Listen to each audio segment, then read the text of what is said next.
há uma imagem na sociedade falsa, e isso acho que é unânime de todos já se manifestaram, de que maconha não faz mal. Até se fala em uso recreativo da maconha. Há várias matérias de imprensa, falas nesse sentido. Que não faz mal? Há pessoas que não têm essa dimensão precisa, não é o que nós pensamos. Não, acho que há um certo consenso médico de que algum tipo de dano causa. Talvez menos do que o cigarro, essa que é a discussão, mas algum tipo de dano causa. Danos sérios e maiores que o cigarro. Nós mantemos as penas do artigo 28. Talvez despenalizar nem seja a palavra certa, porque nós mantemos a pena. Pelo menos o 28, 1 e 3. Isso. Nós só dizemos que elas não são de natureza penal, e sim administrativa. Mas isso é descriminalizar.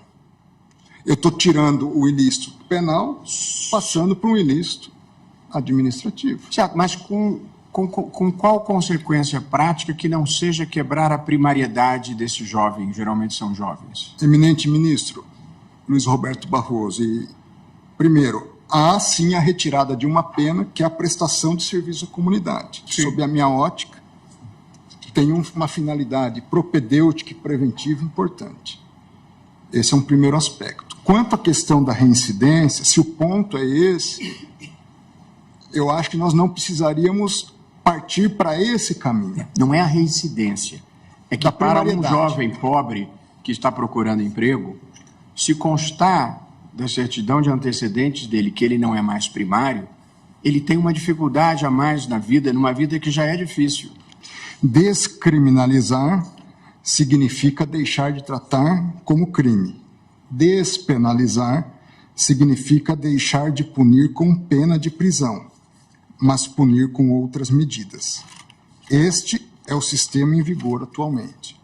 Legalizar significa que o direito considera um fato normal, insuscetível de qualquer sanção, mesmo que administrativa. Então, eu convirjo com Vossa Excelência que nós não estamos tratando de legalizar. Então, que se extirpe qualquer dúvida a respeito disso. Legalizar ou despenalizar, o Congresso já o fez, pois deixou de tratar como crime. E eu me valho aqui do relatório do deputado Paulo Pimenta, que foi relator da matéria à época. Ele diz, nesse sentido, nos procuramos, no substitutivo, separar usuário ou dependente do traficante. Com relação ao crime de uso de drogas, a grande virtude da proposta é a eliminação da possibilidade de prisão para o usuário dependente, ou seja, despenalizou. Ressaltamos, prossegue ele, que não estamos de forma alguma descriminalizando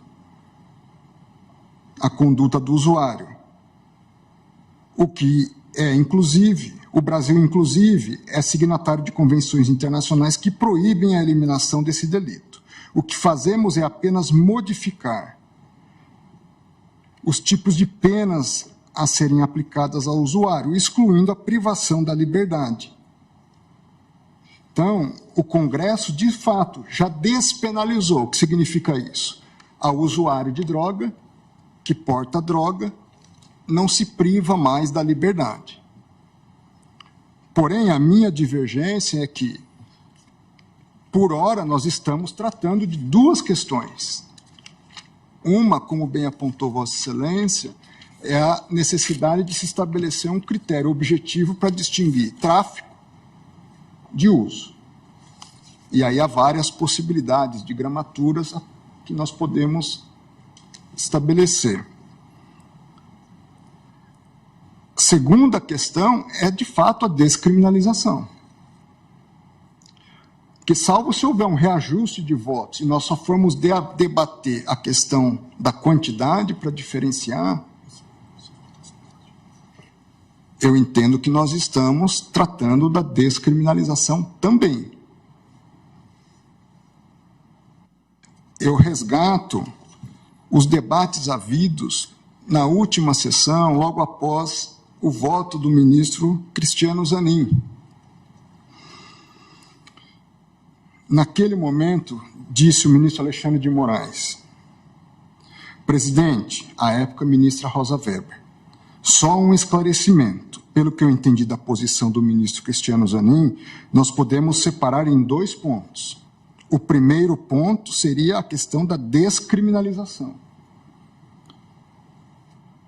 Mas o segundo ponto, o eminente ministro Cristiano Zanin acompanha a todos quanto à necessidade de fixação de um quantitativo para diferenciar uso do tráfico. O ministro Cristiano Zanin responde: exato. O ministro Alexandre, no prosseguimento, ele, ministro Cristiano, não descriminaliza, mas ele separa o usuário de traficante. Adianto que eu vou seguir essa mesma linha do ministro Cristiano Zanin, de não descriminalizar.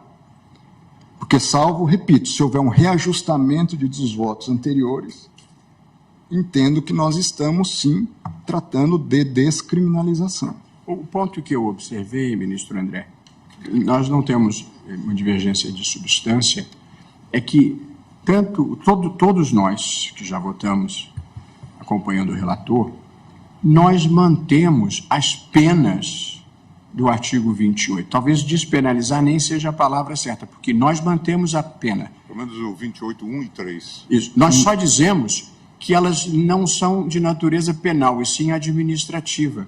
Mas isso é descriminalizar.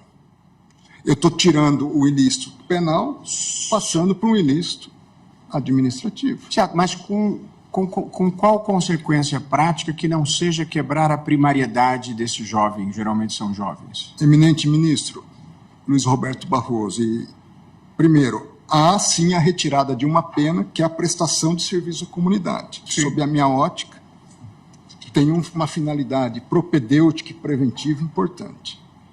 Esse é um primeiro aspecto. Quanto à questão da reincidência, se o ponto é esse, eu acho que nós não precisaríamos partir para esse caminho. Não é a reincidência. É que para um jovem pobre que está procurando emprego, se constar da certidão de antecedentes dele que ele não é mais primário, ele tem uma dificuldade a mais na vida, numa vida que já é difícil. Quanto a isso, eu também não teria divergência. O artigo 28, parágrafo 4º, diz que, em caso de reincidência, as penas previstas no incisos 2 e 3 do caput, ou seja, em caso de perda da primariedade... Eu não estou falando de reincidência, estou falando para a vida normal. Quer dizer, ele quer um emprego, e aí vão pedir a certidão dele de bons antecedentes e vai constar um registro penal por drogas. E, por via de consequência, a vida dele está prejudicada. Toda a discussão que nós tivemos... Desculpe, presidente, desculpe. Toda a discussão que nós tivemos, e eu fui o primeiro a votar lá atrás, nós estamos falando de fatos que começaram, o julgamento que começou em 2015, portanto, já lá se vão alguns anos, era fundamentalmente se inspirar, de alguma forma, até no direito comparado, no direito português, que faz um distinguishing de maneira muito clara entre a questão posta na esfera penal e a questão posta em outras esferas. E por isso, inclusive, no sistema português, se fez uma separação para não mandar esse usuário, normalmente jovem usuário, como disse o presidente, para uma delegacia e nem tratá-lo como penalmente responsável pelo simples uso de uma baixa quantidade de droga. Mas o sistema permite internação. Por isso que, inclusive, no voto, que é muito mais alongado, se falava de medidas recomendáveis que o próprio Congresso poderia tomar. Uma dúvida, ministro Gilmar. Não vamos mandar para a delegacia, nós vamos mandar para onde? Exatamente se diz. Claro que vão continuar... A autoridade administrativa vai cuidar disso. Essa é a proposta do modelo. Essa é a proposta do modelo. Eu entendo. Ministro Alexandre trouxe aqui.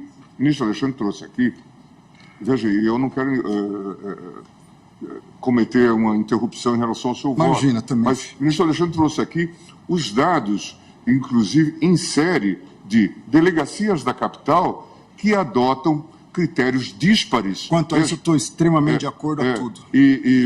Para considerar alguém como usuário ou traficante, produzindo, portanto, isso é maléfico.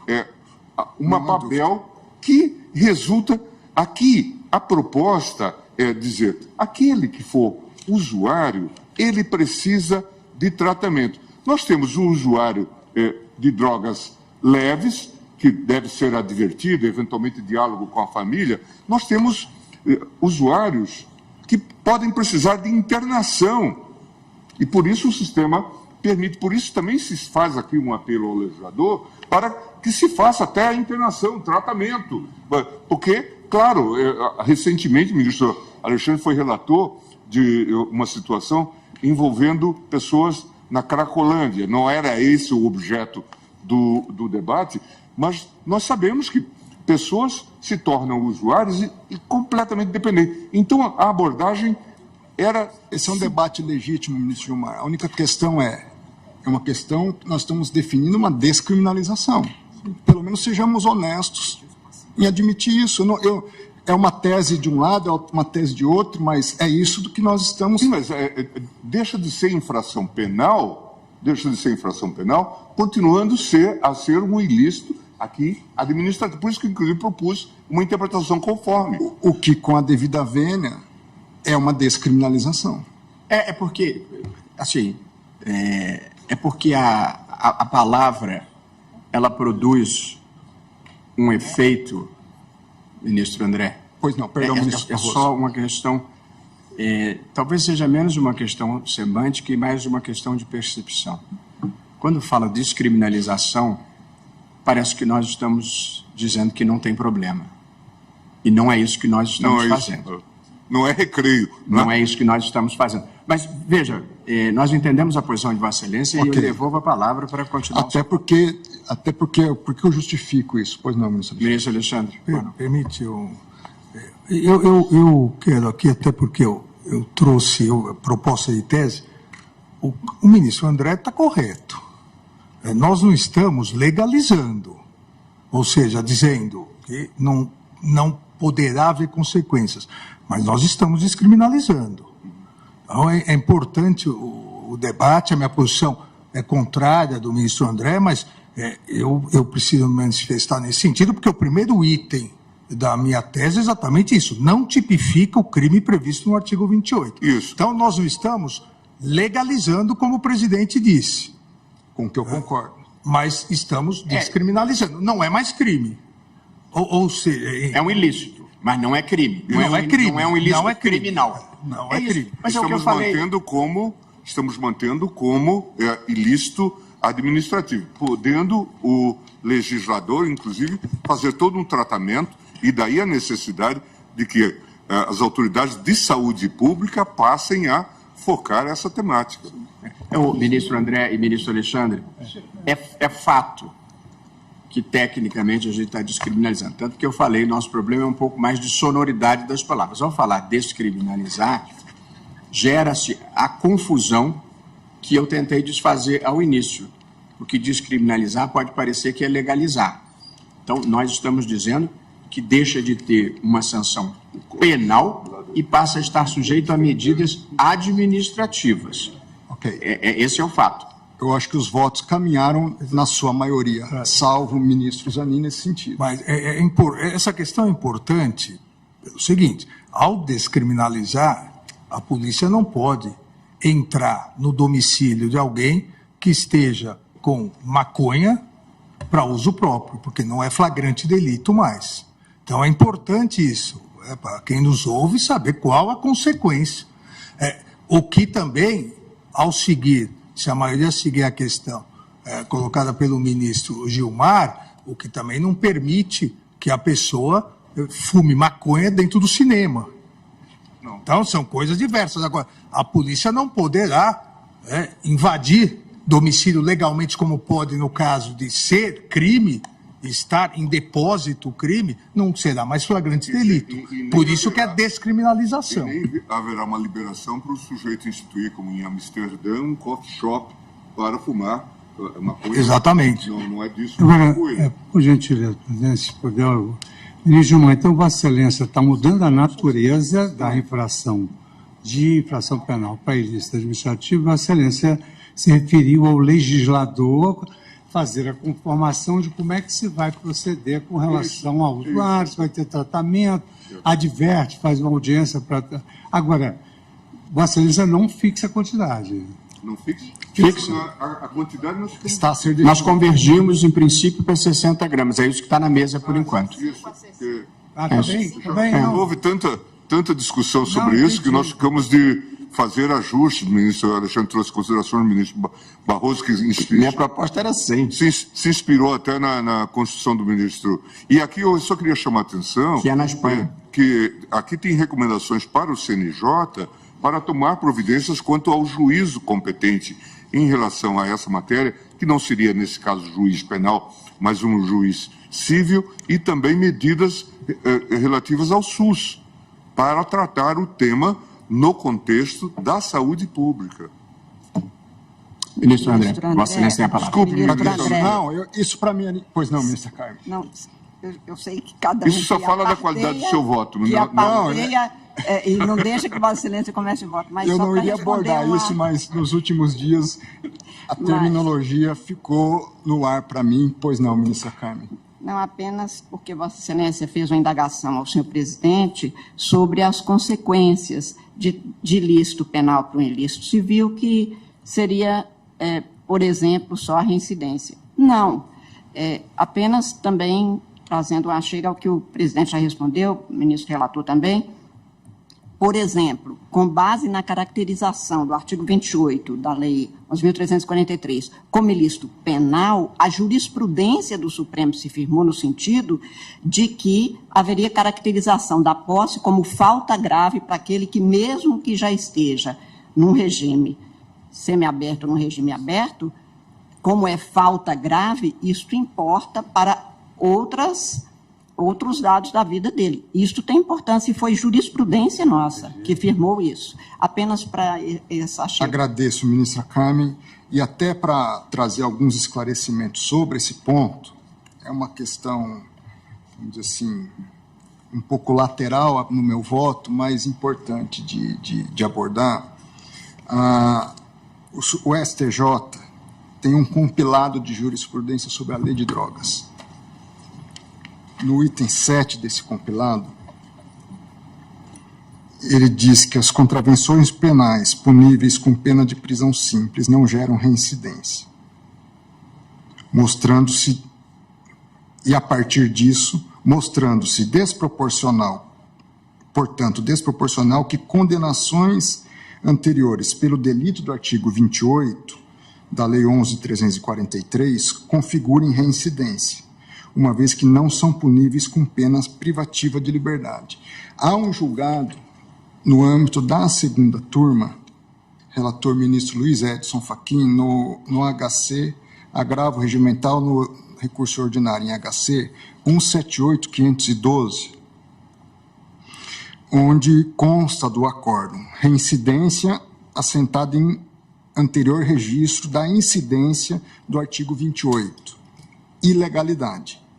Então, já por maioria, eu fui vencido, eu, ministro Cássio, nesse julgamento, mas até em função do estudo que fiz para o presente julgamento, eu entendo, adianto que essas questões todas nós poderíamos salvaguardar, independente de declarar a inconstitucionalidade do artigo 28. Ou seja, o único efeito que eu entendo plausível dessa reincidência seria para fins da própria nova aplicação no âmbito do artigo 28. Não poderia ter nenhum outro efeito, além de, olha, eu apliquei uma prestação de serviço à comunidade, uma medida educativa, eu faço um reforço dessas medidas em caso de reincidência. Mas não haveria extrapolamento, seja para a questão de tráfico de drogas, para questões de primariedade em outros ilícitos, para questões de cerceamento de direitos outros ou restrição a direitos em relação ao usuário. ou seja, eu daria um tratamento mitigado à questão da primariedade ou não, restrita ao 28 e sem nenhum efeito externo em relação a isso. Mas eu só fiz essa menção, ministro, exatamente porque esta é a jurisprudência prevalecente neste Supremo Tribunal Federal até aqui. A senhora tem razão. Caracterizada exatamente com base na natureza do ilícito, como nós consideramos. Claro que a jurisprudência pode mudar e, principalmente, a partir de uma conclusão aqui, se for a de Vossa Excelência, será mantida, ainda que, para tanto, precise se formar uma outra jurisprudência, ou, se a tese vencedora for do relator, essa jurisprudência terá sido superada. Apenas por isso que fiz a referência. Bom, agradeço imensamente, porque esses esclarecimentos acho que não só me ajudam na delimitação do objeto do meu voto e da matéria tratada, mas ajudam a sociedade a também compreender o que nós, de fato, estamos tratando hoje. Senhor presidente, eminentes pares, indo ao voto propriamente dito, eu farei uma imagem na sociedade falsa, e isso acho que é unânime de todos já se manifestaram, de que maconha não faz mal. Até se fala em uso recreativo da maconha. Há várias matérias de imprensa, falas nesse sentido. Que não faz mal? Há pessoas que não têm essa dimensão precisa, não é o que nós pensamos. Não, acho que há um certo consenso médico de que algum tipo de dano causa. Talvez menos do que o cigarro, essa que é a discussão, mas algum tipo de dano causa. Danos sérios e maiores que o cigarro. Ao mesmo tempo, eu entendo que isso é importantíssimo para nós melhor delimitarmos a quantidade. Conforme a gradação dos riscos à saúde, eu também tenho que melhor mensurar a questão da quantidade.